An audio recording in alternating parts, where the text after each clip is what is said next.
Hey, good evening, everybody. Good evening and welcome to Extreme Accelerated. We're going to be talking about rebranding copy tonight, and we're going to continue the series. And when we left off, we were talking about rebranding. So what I want to do is I just want to recap, what we're talking about when we mean rebranding, or what are we trying to do with the branding process. And then I want to talk about what you're going to do in particular with your PLR copy, right? With your PLR copy. If you have any questions while we go, please feel free to write it there in the box. Hello, Dana.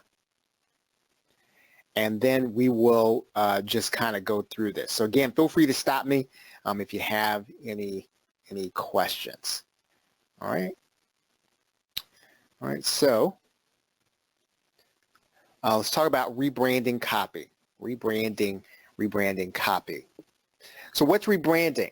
Rebranding is remaking the assets with your USP. And once again, your USP is that one thing that you're doing in your business that is going to be unique and that other people can't easily copy, and the reason why people buy from you, right? The reason why people buy your service, reason why people buy your product. And it's especially important in information marketing where, you can get any information any place. You can go to YouTube to get it. You can go to Kindle to get it. You can go to a blog and get it. The questions are going to be always, what is it about the way you deliver it, about the way you do what you do that makes people have to come back to you to get it? And then you may not have this yet, right? Developing a USP takes time. So if you feel like, well, I don't really have a USP, I don't really even know what it is yet, I'm not really sure how to really define myself versus everybody else, that would be okay. It really does take time because when you're really doing it right, you might even be developing or redeveloping products and services in a different way, right? You might be redesigning what it is you offer based on what the market is, based on what people want. And so if you don't feel like you are unique in the marketplace yet, that's okay. That's something that you will want to deliver, but you do want to have an awareness of it so that when you see the opening in the marketplace where you can get in there, where other people can't get, where you can actually offer something that people are not offering, or where you can do something that other people can't do consistently, then you can then start to look at that becoming your own USP, right? The USP is something you have to try to drive home with everything. And that's with your business cards, that's with your website, that's with your emails, that's with your, with the stories you tell, that's with your Facebook, that's with your Twitter, everything that you do. When you figure out what the USP is, everything has to drive this home. And that's why we're really going to even talk about copy tonight, because it's not enough just to have sales copy. Because look, if you have a 10% conversion rate, that means then that 9 other people are not going to buy that particular product or service. What about those 9 people who come to read your sales copy? What do you want to do with them? One thing you want to do is you want to reinforce what it is that you do uniquely, what it is they can come back and get to you. So even if they do not buy, even if a sales letter or a sales copy does not convert an individual, you have still reinforced your USP with them, and so you want to have that in there.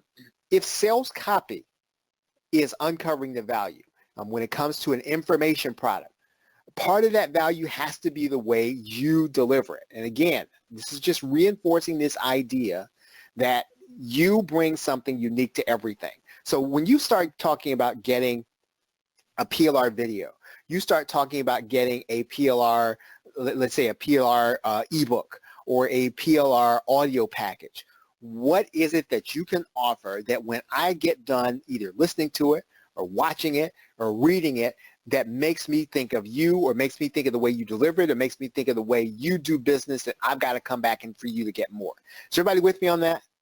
So if you kind of get this idea of rebranding, because we've been talking about this over the last couple of sessions, if you get that, please put the number 1 in the question box. If you're, let's say you're getting it.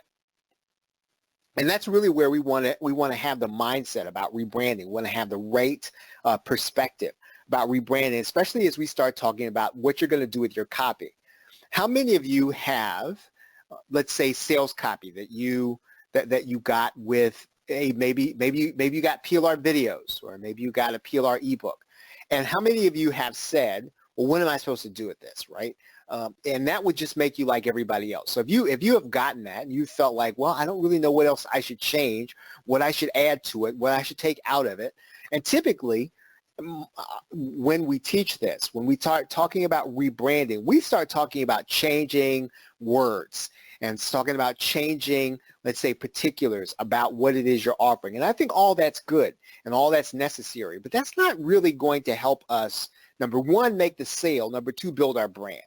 And so again, the brand is going to be, what are you repeating over time? What are you saying over and over and over again? If you think about what a brand really is, a brand is something that gets burned into your brain. Well, how do you burn something into somebody's brain when it comes to information? You repeat it over and over and over again. When companies spend billions on, let's say, an advertising campaign, they don't expect that you're going to see a Lexus and it's going to automatically make you go out and get one.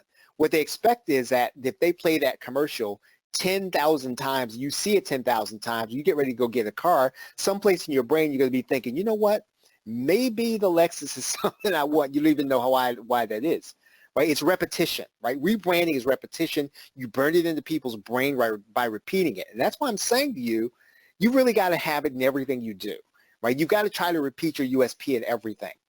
Okay, so now let's talk about rebranding copy. What do we add to the copy? So you have this PLR sales page. You have this sales copy. Maybe you have a Word document. Maybe you have an HTML file. So don't worry so much about the coding, because that's not the issue. The issue is you can get someone else to do the coding, right? You can outsource the coding for little or nothing. So don't worry so much about making it look like something. What you and I have to do is try to figure out what needs to go in that copy, number one, that's going to help me to make the sale. Number two, even if I don't make the sale, it reinforces something that I'm trying to get across to my customers. If they're one of the 9%, let's say they're the 90% that don't buy, what have I said to them that makes them want to come back? So you want to add to those things that make people want to buy. You want to add things that are going to be unique to you and your offers, right? So what's in copy? And this is something that, you know, I don't want to spend a whole lot of time on. It's something you already know, right? We already know what a headline is, right? Your headline is going to be the first thing people see. It's going to be the thing that grabs their attention. It's going to be the things that makes people stop in their track and start thinking about what it is you're saying. Empathy, right? There's typically a paragraph about empathy where you're going to relate to the person, where you're going to tell them you understand them, where you're going to tell them you get them, and you're going to make it tangible, right? Empathy. Then you have bullets, right? Benefit bullets, where we're talking about things like how a product is going to benefit them. So in other words, it's not so much about the features of a product, it's about how it benefits them. In other words, what is my life going to look like? Right? So we're spelling those things out in the bullets. We're not talking about that the engine, right, is a 2.2 liter, you know, Hemi engine, right? That goes in there. But what we're really talking about is what we're going to look like to our friends, right? What are people going to think when we drive up, you know, in the, you know, with that engine and it's humming? So again, we're talking about features. I mean, we're talking about benefits, not features. And then we're talking about testimonials, right? Right? In other words, we need to have social proof. In other words, other people have said they've had the experience with us. And so you can have the very same experience. And then we also have proof. Right? So what do we mean by proof and social proof? Proof is scientific evidence that what you're talking about, the category of what you're talking about, works. So in other words, you know, you have a survey of people, right, who have things like you. They demonstrate to you that, let's say your product is on Facebook ads, you have some kind of statistic that says that Facebook ads generate, I don't know, 80% of the revenue for an information product, whatever the case is, right? You're talking about scientific, right, quantifiable, researchable evidence. You need to have that in your copy, and you should have that in anything else that you do. So in other words, if your sales copy that you buy, it doesn't have that, typically it's going to have that, even if it's got PLR in it, it's going to have something like that. But if it doesn't, you want to add it, right? You want to have some proof in there. You want to have some social proof in there. Social proof is the same thing as testimonials. You want to have an offer. So in other words, it's not just a sales button, but it's an offer. So it's not just that they're going to get the product. What else comes with the product, right? So we're going to be talking about having some bonuses in there. We're going to make sure that this is something that they know is not only for a limited time, but that this is something special. The offer, when you make an offer to someone, you're not just selling them. What you're really trying to do is you're saying, hey, you know what? I'll tell you what. Why don't you get this now, and here's what I'll do for you. It's like a conversation. An offer is a conversation with your customer, saying to them, it's almost like you drawing close to them, drawing them in, talking in a really hushed tone and saying, okay, look, I'll tell you what. Here's what I'm going to do for you. That's the offer. We're talking about a guarantee, right? What your guarantee should have something in it. So in other words, let's say I don't like it.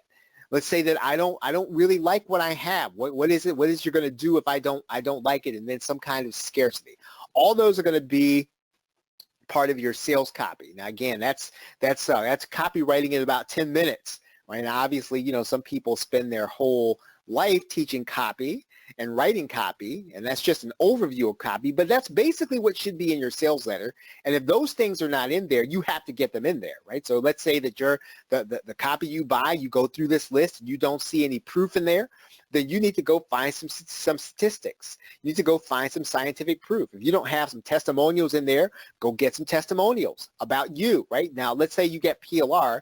Obviously, you're not going to be able to get testimonials about the person who wrote the PLR, but you can get some testimonials about what the experience is like buying from you, right? What is it like dealing with you, right? You should be collecting testimonials all of the time. Now, so now when we start talking about rebranding, what can I change with this, right? So I got this PLR sales letter. What can I change? What should I be changing? What should I be looking to change? What should I be looking to add to it? What should I be looking to take away? What elements can I or should I be changing in the copy, right? So now, what makes copy usable, right? So let's start talking about how do I change the empathy. So in other words, if I'm going to empathize with someone, I'm going to do it according to my USP. If I am going to say that I understand what it's like to to not get traffic, but I'm going to understand that how, right? I'm going to understand that from the perspective of what I do uniquely.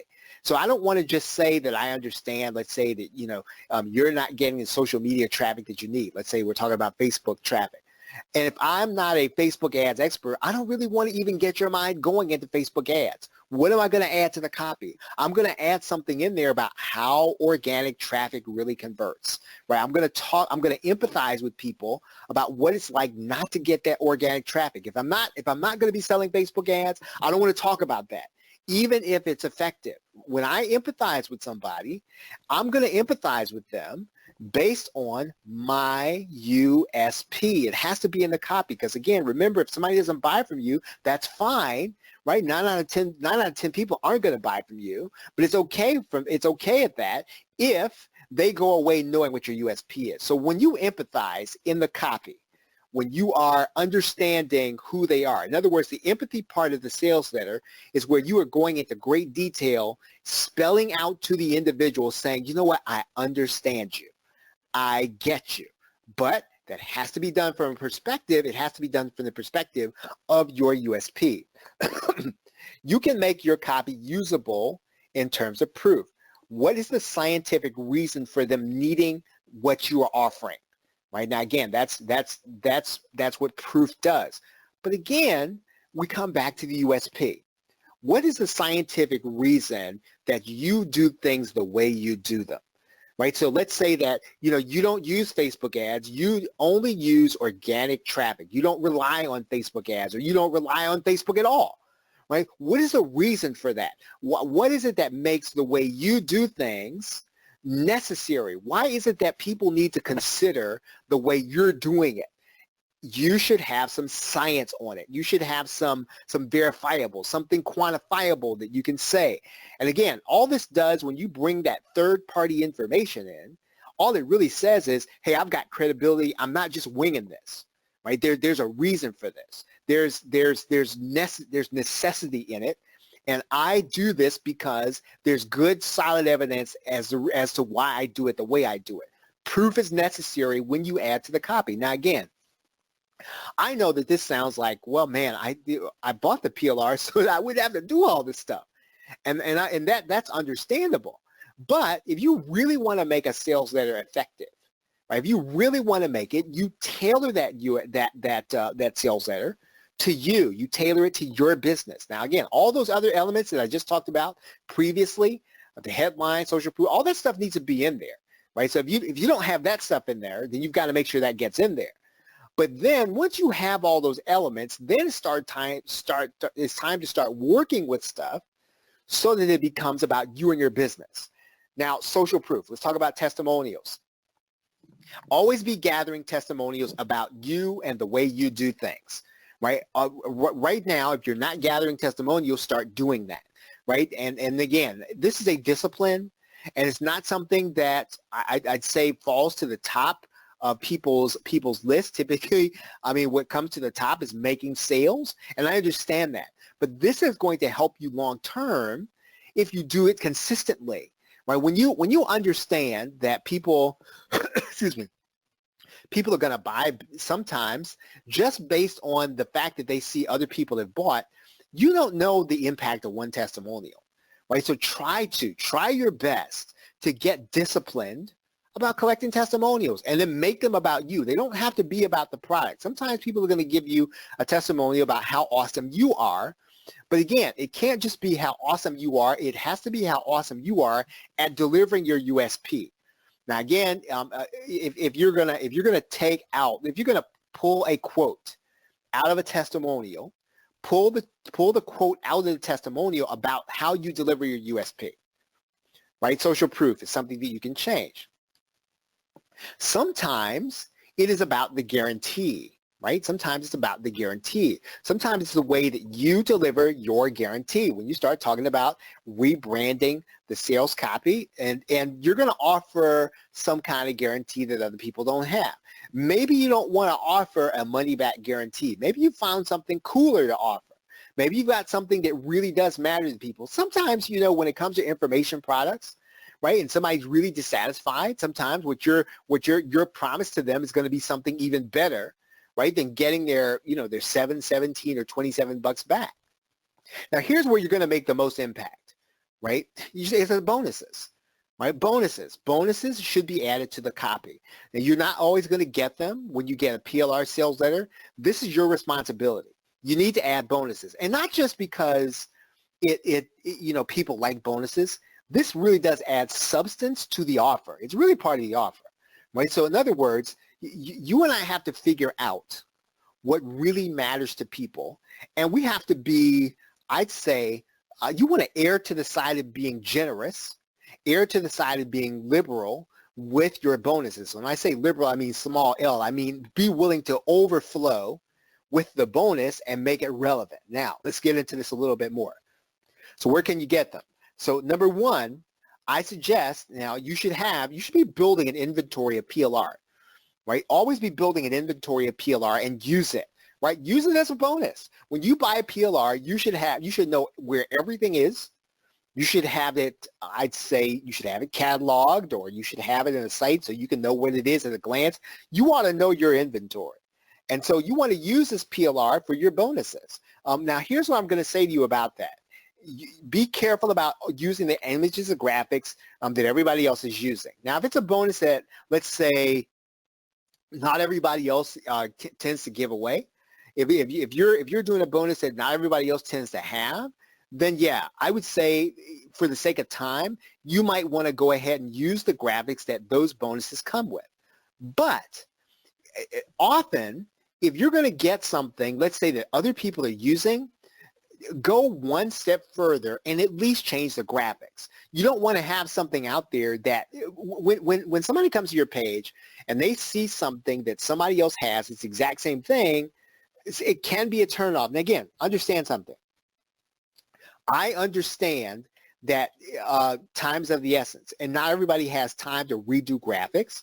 Even if you know what you're doing, even if you have staff, you can't necessarily take all your graphics when you do an affiliate promotion and do the bonuses, right? I know that. But, right, whenever you can, I'm saying that whenever you can, try to leave time that if you're going to add a bonus to your PLR, make sure that you change the image. You know, one easy thing to do, right? If you understand how to create graphics, you understand how to copy graphics, just change the graphic to the existing, the existing theme of what you're offering. So if you have, if everything in the product you're offering, the information your product you're offering is dark blue, and it's got a blue, let's say, e-cover, then just change the bonus to that e-cover, right? That's easy. Now, you might have to do a little extra work, but what that does is that really does change the nature and the perception of what people are seeing. Now, this is huge, right? When you start talking about bonuses, bonuses are supposed to increase the value of what people are purchasing, whether or not they're buying your product or buying an affiliate product. So be willing to pay for it, pay up for it.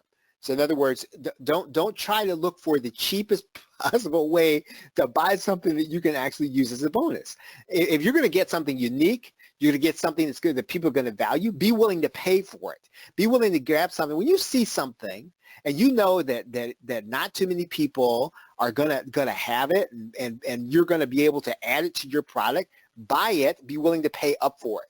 So one of the real keys of being successful and using bonuses on your products. Now, again, I'm not talking about an affiliate promotion right now, but even though these this applies to that, when you have something that's unique and valuable, you will then increase the value, not just in people's mind, but substantively. Look, when it comes to bonuses, don't try to fool anybody. What I'm saying to you is that when you add a bonus to something, it should substantively change the value, right? So whether or not somebody's buying an affiliate product through your link, or you're talking about your own product, when you add a bonus, it should substantively change the value. Be willing to pay for a PLR membership. Now, again, this is apart from what you're buying. In some cases, when you buy into a PLR membership, you're probably not going to be able to get all the rights that you want, right? So in some cases, what you're doing with this content, maybe you're not paying as much for this one. You're going to be basically using these bonuses in such a way that you're just keeping up with the Joneses, so to speak. So in other words, typically, if you're going to be competing with somebody, you're going to be competing with somebody on an affiliate promotion. You're probably going to be talking about, they're going to set down 10 of them. They're going to go and get them from a PLR membership. And so sometimes what you have to do, you will probably have to have the 10 most obvious things on your sales page, not because you don't want to be unique, but just because you want to make sure that you're keeping up. Right? And that's typically what you're going to be doing with a PLR membership, especially where you're going to be taking some of those things and adding them to your bonuses, or adding them to a bonus landing page, or adding them to the sales page. Is everybody with me on that? So if you get what I'm saying, please put the number 2 in the question box. Right? If you get where I'm coming from when it comes to bonuses, right? This is how you substantively add to a product. You should be thinking that when you walk away from your sales letter, when you add something to a PLR sales, it should not be the same as somebody who came to a sales letter that looks just about the same. If you do nothing else, let's say that all you do, right? Let's say you don't change the graphics. Let's say you don't change the copy. You don't change the writing. Let's say you don't do what I ask you to do and put your USP in there. But you have some absolutely stunning and killer bonuses in there that are unique and that substantively raise the value, then I'm probably going to buy from you sometimes just to get your bonus in addition to the product, right? How many of you have at times when it comes to information products? I know I have personally. How many of you have at some time you have purchased an information product just because of the bonus that the person offers, either on their sales page or as part of their affiliate promotion? I do that all the time. And so other people are going to do that too, and because it works. And it only works, though, if you go and find something unique. It only works, though, if you find something that's worth my time. Right? So if you just go get something that everybody else has, it looks like everything else somebody has, it's not going to be worth my time. I might as well buy it from somebody else. But if you've got something that, man, you may not have all 10 of the things that the other people have, but you've got this one thing, man, that I looked at your page, I said, you know what, that's what I want. I'll get it just for that. Right now, This is really important, this part of it. Be willing with every PLR package you get, and you should have your eye on what the components are. Always have your eye on what the components of any PLR package that you buy. When you get something, especially if you're going to be using it as a bonus, you can use specific assets when you're gonna place a bonus. So what do I mean by that? Well, let's say that all you're going to take out of a particular PLR package is going to be the lead magnet page. That's all you want to use. And so what you're going to do is you're going to add that to a particular product because it fits, right? So it's not just that you put the entire product on the sales page as a bonus, right? That doesn't always work. It's not necessarily all that effective all the time. What people sometimes process in their brain is that you have made it relevant. And if you can take out, sometimes it is more relevant for you to, if you're going to use a PLR package as a bonus, it's better to go inside of that package, take one element out of it, and add it to the product that you're trying to bonus up. Does that make sense? So if you get that, please put the number 3 in the question box. If you understand what I mean by that. Take one component out of a PLR product, take one component and add it, as opposed to just slapping it up there, right? That's not always going to work. It's not always going to be effective. And if you really want to stand out, you really want people to remember you, sometimes you just take one component. Now, be willing to create something yourself, right? Be willing to create something yourself. And this can be difficult if you've already gone through the process of creating something for a product launch. You created the product, you think to yourself, well, man, now you know, Charles is saying I have to create a bonus too. Let me tell you how to do this. First, you should be doing some kind of training on a regular basis, right? So if you're training in your niche, if you're training on a regular basis, you are going to have materials that you're going to be able to take from your training, and you're going to be able to add to some of your information products. So once again, the training aspect of your business strikes again. If you are doing a regular training on a regular basis, when it comes time to add a bonus, you are not going to struggle. You're going to have one. And so you should always have something to offer. And again, I'm going to suggest that if you're not training on a weekly basis, start doing it. You might say, now, nobody's coming. I don't even know who to invite. Start training anyway, because when somebody comes by and they notice you have a training archive, they'll say, oh, well, this person's pretty serious. I'm going to start going because I notice they keep doing it. They do it week after week. Now, again, you can do it at whatever frequency that you like. You don't have to do it at the frequency that I say, but even though I suggest you do it weekly, right? There's something in our society, in the fabric of the way we view things. That's why television shows are weekly. That's why, you have the pick of the week. We still operate in, when it comes to information, when it comes to media, when it comes to entertainment, we operate on a weekly mindset. And so if you offer something, you're going to do something, you're going to podcast, you're going to train, try to do it on a regular basis, try to do it weekly. If you're doing interviews, right, if you're doing interviews of any kind, if you're doing a podcast, if you are doing a blog, if you're doing something like that, you are probably going to have bonuses to offer. Again, this is the case for doing a podcast. This is the case for doing some interviews. This is the case for getting other people involved in what you're doing, because as an information marketer, you need to have bonuses, and these bonuses are going to be unique. Now, in other words, you don't have to go trying to hunt down, let's say, a Facebook bonus if you had a conversation with somebody about how to do Facebook ads and you recorded that conversation. All you're going to do is you're going to bundle it up. You might do a transcript. You go to Timmy.com. You have a transcript made. You bundle it up, and you give that away as a bonus, right, for buying either your product or buying a product through your affiliate link. Now, we're talking specifically about rebranding PLR to add your own bonus right now. But again, this also applies to the fact if you're also doing this to market an affiliate product. So we're talking about, what do you do with the copywriting that you get in your PLR package? Well, you rebrand it. How do you rebrand it? Well, you reemphasize your USP, and you basically are very you're very generous with your bonuses, right? Even if you have to go out and buy them, right, and you can reuse them, be generous and be consistent, right? Always, if you're gonna launch on a regular basis, try to add something that will surprise people. Try to add something that will make people smile or delight them. Try to make people think they say, "Wow!" Right? Oh, wow. Well, this is cool, right? That is really the effect of a bonus. It's not that it's going to change the nature of the product. You're not trying to do that. You want the product to stand on its own, but you want people to get to the download page. You want people to get to the members area. You want people to get the first email and say, "Oh, wow, I got this is okay. Wow, this is cool."